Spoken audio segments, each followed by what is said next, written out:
And welcome to Stop the Presses.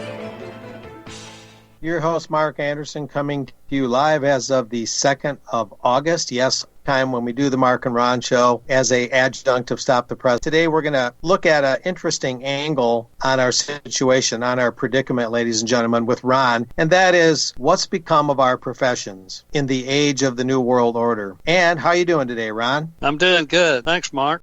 And it seems to cut across, we know about the media. My gosh, the mass media cartel, as you and I officially decided, Ron, we don't call them the mainstream media anymore because that's just way too nice. That's right. And so the mass media cartel, we got that. We know that. Then you get into really the whole gamut of professions, and you see abdication and surrender everywhere. And I'm going to let you take it from here, Ron. Yeah, okay. Let's see. We're leading up to architects, and I contacted you about this American Institute of Architects Film Challenge they're sponsoring this year, and it's called Blueprint for Better, and they're wanting architects and filmmakers to collaborate to tell stories of architects, civic leaders, and their communities working together to create resilient and sustainable communities.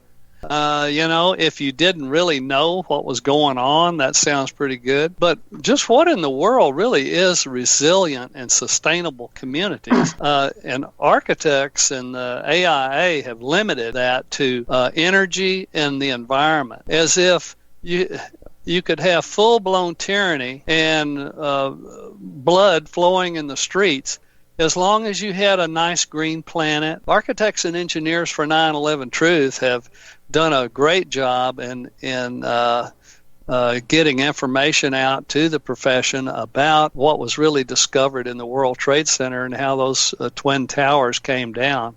Had nothing to do really with the jets, but had to do with well-placed super nanothermite that was found in all the dust samples. They won't even architects won't even defend their own buildings. If a tyrant wants to use them to plant explosives in them and blow them up and attack some innocent nation for that, and go ahead and do that, architects just stand by. Yeah, I guess that's right. I guess that's what happened. When they know that's not what happened. They know those buildings didn't fall down from, this simple thing of jet run into building fall down.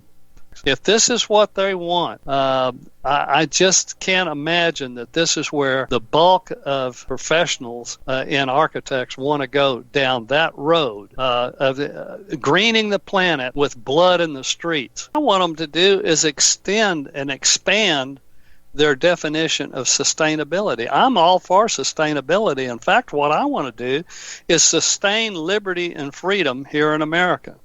I want liberty and freedom and property rights to be sustainable. I want the law to enforce it. But what do we have? You mean, okay, we're going to have sustainable trees, but we're going to not have any property. We're not going to have any liberty. We're not going to have any freedom. We can't get any news out. We can't do anything.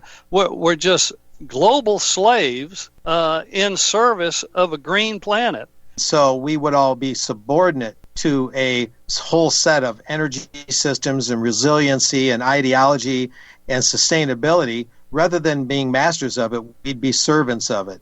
They want us to all duff our hat and start goose-stepping to that global tune. And that's correct. Smart cities and stupid people. What tyrants do with the environment is awful.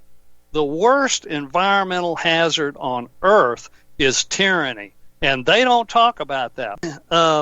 So how does this affect architects? I mean, wouldn't that if I was going to design a school and I knew it was supported by unlawful property tax as an architect, wouldn't I say,